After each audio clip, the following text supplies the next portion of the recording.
What if I told you that the answer to your prayer is already done and you're just waiting to see it? But there's one catch. How long it takes you to see it is determined by the words that come out of your mouth. This is something that Jonah figured out while he was sitting in the belly of a fish. And today I'm going to help you figure out the exact same thing. A couple weeks ago, I was recording episode 184. And in that episode, we were breaking down the story of Jonah where we read all 4 chapters. But as I was recording and I got to chapter 2, there was something that stood out to me that never stood out to me before. I have read this chapter so many times. I read it a lot while I was studying for that episode, and it wasn't until I sat down and I recorded that I saw something that made me kind of raise my eyebrow a little bit. So today I want to reread chapter 2 with you, and I want to see if what I noticed stood out to you as well. So we're going to go to chapter 2. It says, "Then Jonah prayed to the Lord his God from the fish's belly. And he said, I cried out to the Lord because of my affliction, and he answered me. Out of the belly of Sheol I cried, and you heard my voice. For you cast me into the deep, into the heart of the seas, and the floods surrounded me. All your billows and your waves passed over me. Then I said, I have been cast out of your sight, yet I will look again toward your holy temple. The waters surrounded me, even to my soul. The deep closed around me. Weeds were wrapped around my head. I went down to the moorings of the mountains. The earth with its bars closed behind me forever. Yet you have brought up my life from the pit, O Lord my God." This is not the entire chapter, but I do want to stop here because there was a few things that stood out to me while I was reading it. In verse 2, he said that he cried out to the Lord and the Lord answered him. In verse 3, he mentioned that there was floods that surrounded him. In verse 5, he said that weeds were wrapped around his head. And then in verse 6, he said that the earth closed its bars behind him forever, yet the Lord had brought up his life for the pit. As I was reading this, I started to get confused by the words that he was, saying. He was saying God answered with the ed. He said that the weeds were wrapped around his head. He said that God had brought his life up from the pit. And so I started to question, is this prayer like after the fish spit him out? But then as I examined the entire chapter, I realized, no, this was while he was in the fish, because in verse 1, it says Jonah prayed to the Lord from the fish's belly. And then after he finished this entire prayer, in verse 10, it says, so the Lord spoke to the fish and it vomited Jonah onto dry land. So as I'm reading this, I'm questioning, why is Jonah praying like this? Because if you look at the wording that he's using, it kind of seems like he's speaking past tense. It's like he's speaking past tense about a situation that he is currently in. And as I was sitting there and I'm looking at this and I'm reading it and I'm questioning it, God spoke to me and he said, it is already done. It's already done. God gave me this message to tell you that it is already done. What you are praying for is already done. What you have been seeking him for is already done. But I want you to take a minute and examine yourself. Because as I was reading this story, I started to question how many of us pray as if God hasn't worked everything out already. It's like instead of praying from a place of confidence, instead of praying from a place of faith, instead of praying from a place of belief, we pray from a place of unbelief. And you want to know why that is? It's because we tend to feel like we only need faith in our works and we don't need faith in our conversations with God. We feel like since it's God that we're talking to, we don't have to have faith when we talk to him. We only have to have faith when we're walking around in our everyday life. We only have to have faith in our thoughts. But I want you to understand that faith should become a trait of yours. So if that is a trait of yours, if that is a part of your identity, that should be something that people see. That should be something that God should see. It should not just be something that he sees by examining you in your everyday life. It's something that he should see in his conversations with you. There's this saying that I love to say all the time, and it's that If you have to constantly say something, it's because you're trying to convince yourself that it's true. If it was actually true, people should be able to just see it.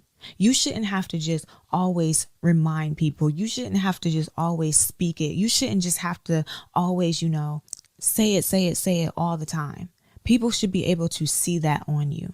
So for example, let's say you walk around and you like to say, I'm a funny person. Every time people see you, I'm a funny person. I'm just funny. I'm just a funny person. I'm just a cool, laid back, funny person. And it's like, okay, if you were funny, I would be able to tell that you were funny. You don't have to constantly, tell me that you're funny. If you exhibited the trait of funniness, I would be laughing in my conversations with you. I would be laughing at your posts on social media. I would be laughing at the videos you make and stuff. Like, you wouldn't have to just sit here and constantly say, I am funny, to try and convince me that you are funny. You should be showing traits and characteristics of funniness. If you're the type of person where you walk around and you say, I'm just a nice guy. I'm just a nice guy. I'm just a nice guy. If you were truly a nice guy, you would not have to constantly say it. People would be able to see that on you. In your day-to-day life, when they hang out with you, when they talk to you at work, when you see a stranger on the street, people will be able to see that you are nice. And it's not because you're saying it, it's because you are exhibiting the characteristics of a nice person. So when we say, I am a faith-filled person, when we say, I have faith, people should be able to see that. Because we should be exhibiting the characteristics of a faith-filled person. And one thing about it is that when something is truly your identity, it's hard to shut it off when you're talking to certain people. You know how you can code switch? So when you're at home, you kind of talk a certain way, but then when you go to work, you kind of code switch and you talk in a more professional tone.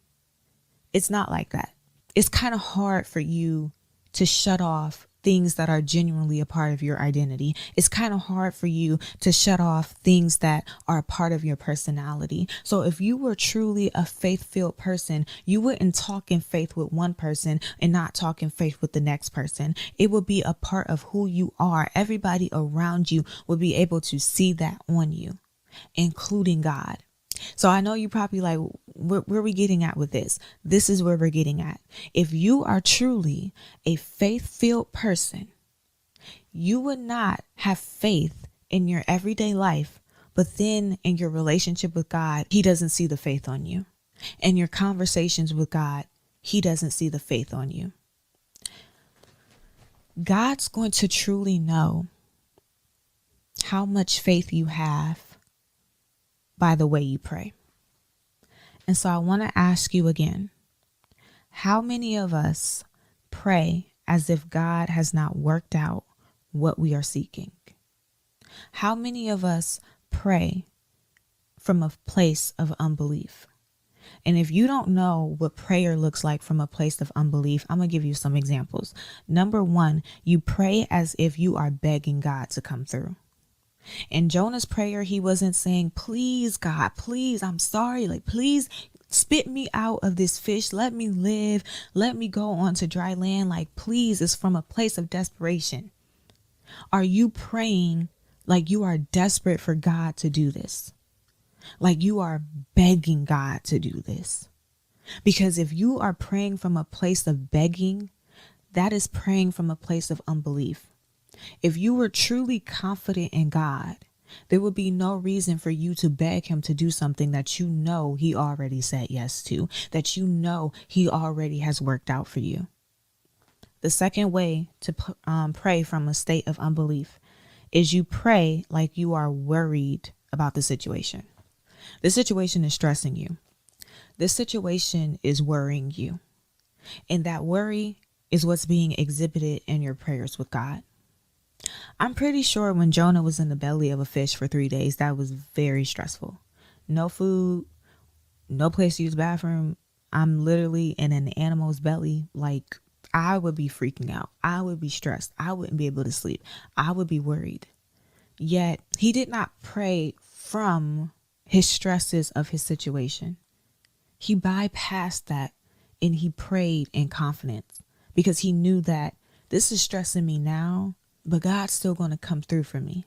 And there's going to be a moment where I'm not stressing.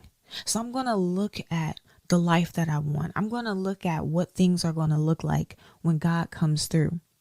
And I'm going to pray past tense as if I'm in that place. And what I'm experiencing is something that I already overcame. What I'm experiencing is just a testimony that I'm sharing with others. Because if you notice, Jonah's prayer was kind of like a testimony. And Jonah's prayer was gratefulness to God for bringing him out of something. What did he say in I think it was verse 6? The earth closed his bars behind me, but you have brought up my life from the pit. That is gratefulness. That is gratitude. That is, God, thank you for bringing me out of this situation that looked impossible. God, thank you for bringing me out of this situation that looked like it should have killed me. God, thank you for coming through for me. His prayer was a prayer of gratitude for something that did not happen yet. And it also was a testimony of God's greatness. It wasn't about his stresses. It wasn't about what he was worried about. It wasn't about how he felt about his current situation. It was about his confidence in God.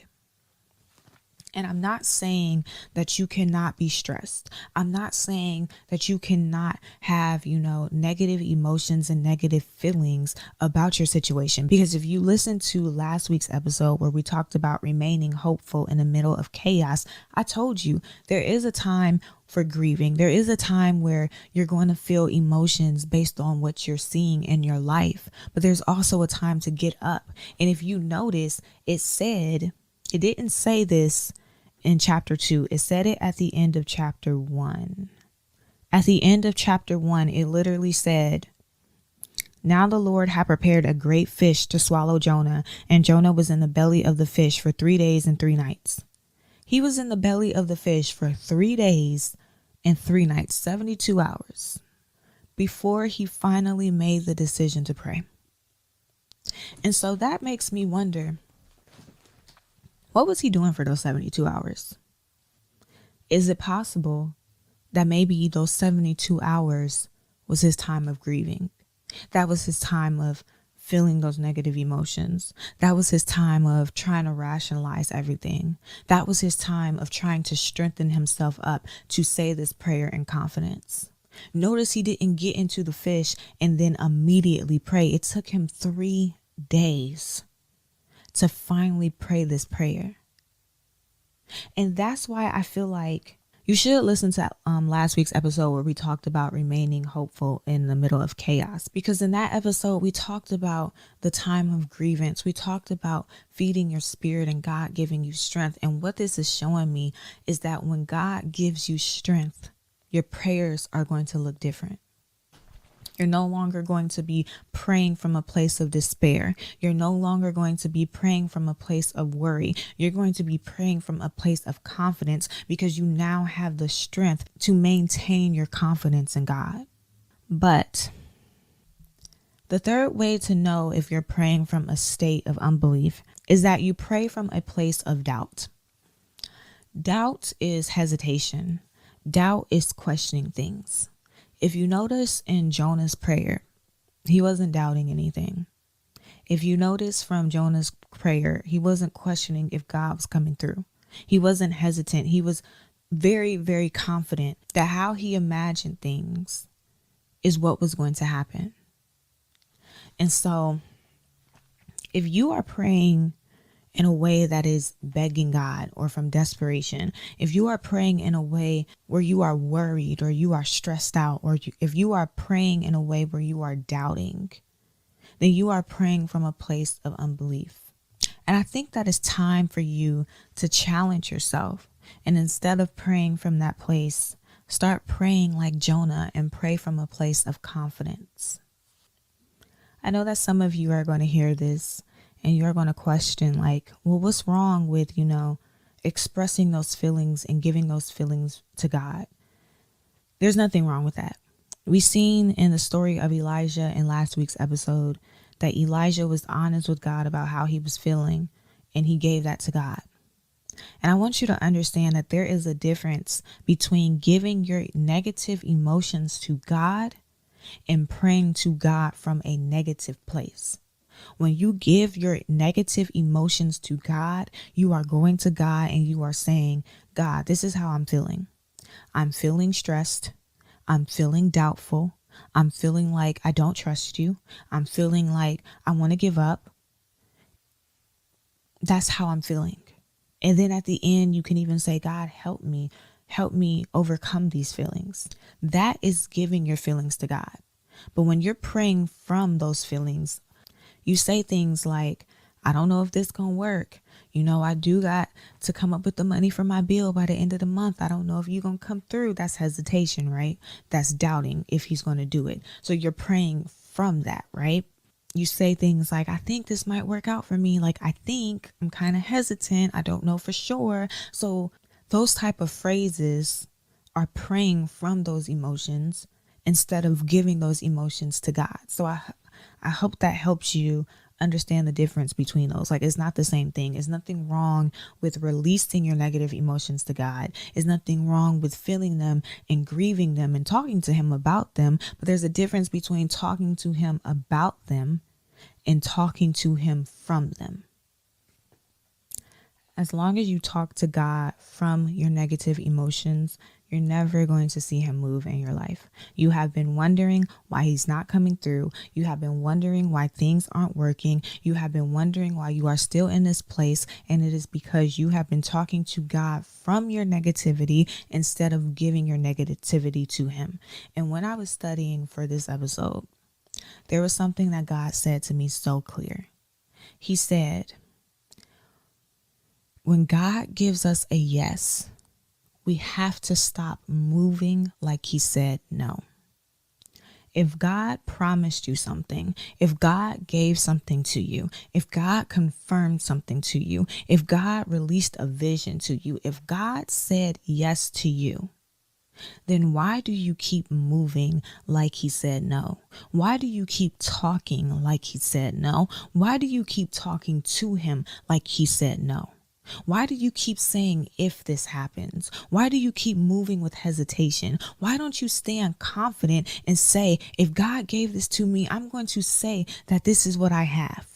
If God said I'm this type of person, I'm going to say I'm this type of person. If God said I'm a wife, I'm going to talk to him like I'm a wife. If God said I'm a business owner, I'm going to talk to him like I'm a business owner. If God said that I'm supposed to be a motivational speaker, I'm going to talk to him as if I'm a motivational speaker. I'm not going to talk to him as if I'm insecure. I'm not going to talk to him as if I have anxiety. I'm not going to talk to him as if I'm afraid to get on stages. I'm going to talk to him like I am already in that place because he said yes to me. So why am I acting like what I'm seeking is a no? If God said I'm going to get a new car, I'm going to talk to him as if I already got it. When God says yes, the thing that he says yes to is already done. You just don't have it yet. And how long it takes for you to get it is determined by you. It's determined by your actions. It's determined by your attitude. It's determined by the things that comes out of your mouth. When God says yes, you have to stop moving like he told you no. And I know some of you are going to hear this and you're going to say, well, what if God didn't say yes? What if I don't feel like he confirmed it? What if, I don't feel like he promised it to me? Even if you are unsure that God told you yes, you still have to move like God told you yes. And this is not because you're trying to tell God what to do. This is not because you're trying to get God to get on board with your plans and what you desire. This is simply because you have so much of an understanding of who God is. You have so much of an understanding of the God that you serve, that you know that it is better to move in confidence than to move in fear. You know that even if God does not say yes to this, he will never leave you high and dry. You know that even if God does not say yes to this, he will redirect you to the thing that he said yes to. Then you can have faith for that as well. You want to be the type of person who is faith-filled, where faith is a part of your identity. So like I said earlier, you start exhibiting the traits of faith in every area of life. Every move you make is a faith move. Everything you do is a faith move. The way you talk is in faith over everything. You're not picking and choosing. It's over everything. So even if you feel like God did not say yes, you still have to move. That's good. Just got this. Even if you feel like God did not say yes, you move like God said yes until he tells you no. You don't move like God told you no until he says yes. You move like God said yes until he says no. You got to start understanding the God you serve, because the God you serve is never going to leave you high and dry. The God you serve is never just going to say no and say screw you and just leave you in your circumstance. He's always going to say yes. Even if he doesn't say yes to this, he's going to redirect you and say yes to something else. And guess what? He's going to do that even if you don't deserve it. Because when we look at the story of Jonah, remember when I gave you the summary from chapter 1? When we looked at the story of Jonah, Jonah caused this situation. He caused this situation because he was disobedient to God. God told him to go to one city. He went to another. He is the reason why he was in the fish's belly. And you know, Jonah could have decided to just soak in that. I deserve this, so there's no reason for me to reach out to God. I messed up. I failed.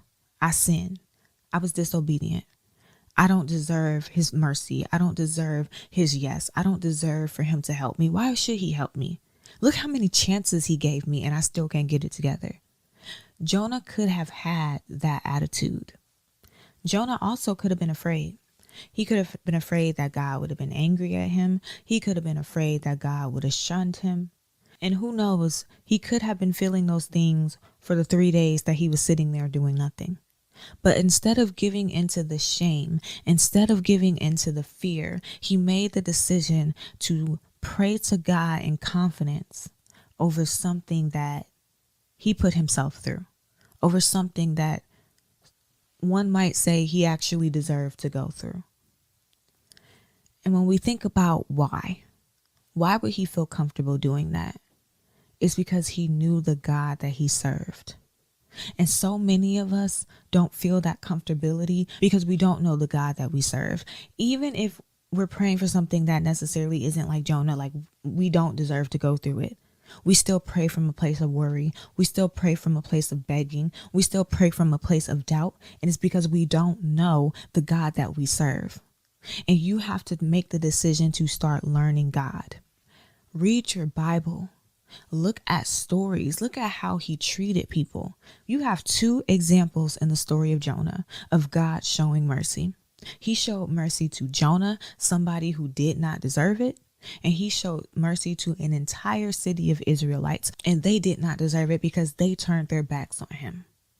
Yet he still wanted to help them. Yet he still wanted to be there for them. Yet he did not want to leave them high and dry. You got to learn the God that you serve, because when you learn the God that you serve, it will make it so much more easier to be confident in him and create an identity of faith and start moving like he said yes, instead of being fearful, instead of being hesitant, instead of being insecure. The main thing that I really want you to take away from this episode is that your approach matters. Majority of people act in 2 different ways. We either act in faith or we act in doubt. And I want you to understand that faith is not just about believing in something. Faith is about trust, loyalty, and relying on God. Doubt, that's the complete opposite. It's about skepticism, hesitation, and questioning things. I want you to look at both of those definitions. And I want you to ask yourself, which way have you been approaching God? Think about the last thing that you said to God. What did it sound like? Did it sound like confidence? Did it sound like you really believe what you are seeking him for?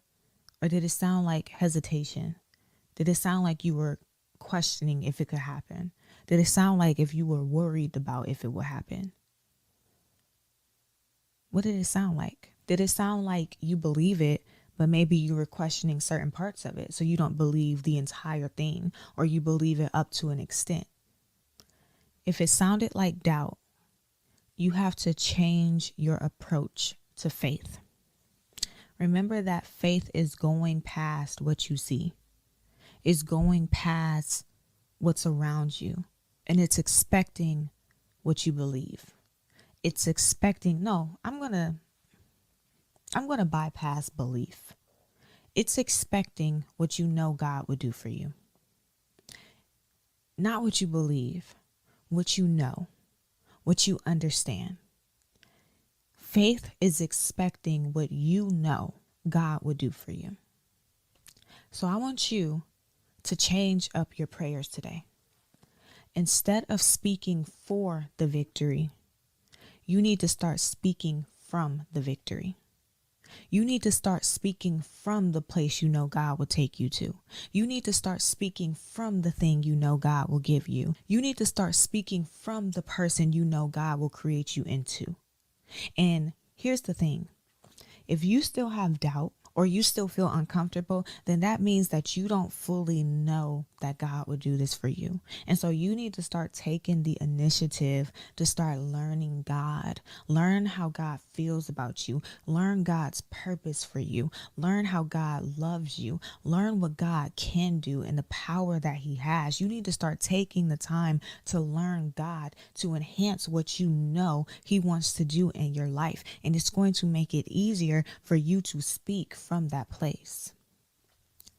We are no longer speaking for it. We are speaking from it. When you speak for it, you are telling God and you are telling yourself that you're wishing for this to happen. You're dreaming about it happening. You're fantasizing. Fantasizing is your imagination. It's something that you create but doesn't seem likely to happen in your life. We don't want that. We want this to be our reality.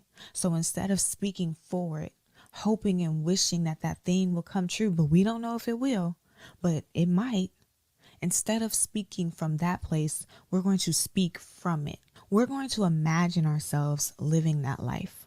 We're going to imagine the type of person we are, what our life looks like, what our environment looks like, how it feels to have that blessing, how it feels to be in that thing. And then we're going to look at our current situation as if we're looking back on it. How Jonah spoke past tense because he was looking back on what he was currently going through. We're going to look back on our situation and we're going to think not from a place of being in it and hoping and wishing that we can get to the next destination. We're going to feel the emotions of being in the next destination and looking back and seeing how good it feels to overcome that. How good it feels to overcome our current circumstance. And once you do that, you are telling God and you are telling yourself that you fully accept this new reality that you are seeking. And it will make it so much easier for everything in your life to shift to what you are believing, to shift to what you are saying. Because we say this all the time. We hear this in the Bible. Life and death is in the power of the tongue. Your words have the ability to make or break you. Your words have the ability to give you life or to kill your dreams. Your words are going to shape what you see. And so we have to be careful of the words that are coming out of our mouths. We think that we're safe when we're praying to God, but when you're praying from it, your words are shaping what God can do. We're wondering why he's not coming through, but we're praying doubt to him. We're praying stress to him. So how can we expect him to work with that? We got to shape our words differently in our approach with God. The moment that Jonah shifted his words, he saw God move. Because as soon as he was done praying, God ordered the fish to spit him out. Jonah gave us the blueprint to what it looks like to pray in confidence. And so you have to use him as an example and start doing the same thing. And so I want you to remember that we are no longer praying from a place of unbelief, a place of begging, worry, stress, and doubt. We are praying confidently. We are no longer moving like God said no when he gave us a yes. And if we are unsure if God said yes, we're going to move as if he did until he says no. We're no longer giving into our doubts. We're moving in faith and faith only. And so my action step for you this week is I want you to examine how you've been praying to God. And if you notice that it is rooted in doubt, desperation, or worry, I want you to write that prayer down. Write the entire prayer down, the way that you pray it. If you know it's doubt, write it down in that doubtful way. Then I want you to look over it and ask yourself, how can I tweak this to make it past tense? How can I tweak this to make it a confident prayer? So for example, if your prayer says something like, I hope you do this so that I can feel this way, you'll tweak it and you'll say something like, when you did this, I felt this way. We're praying as if it already happened. Write down your prayer and tweak it. I want you to pray the prayer that you tweaked until you start feeling confident and you start believing it. But before we go, I want you to let me know your biggest takeaways. You can either tell me in the comments or you can DM me on Instagram at Prospering with Christ and let me know what you took away from this episode. But that is all that I have for you today. If you enjoyed this episode, make sure that you subscribe so that you get a notification every time a new episode is released. Also, leave a review and let me and others know how you enjoyed this show. And if you want to stay connected, follow me on Instagram, YouTube, TikTok, and Facebook at Prospering with Christ. That's all I have for you today, and I will see you next week.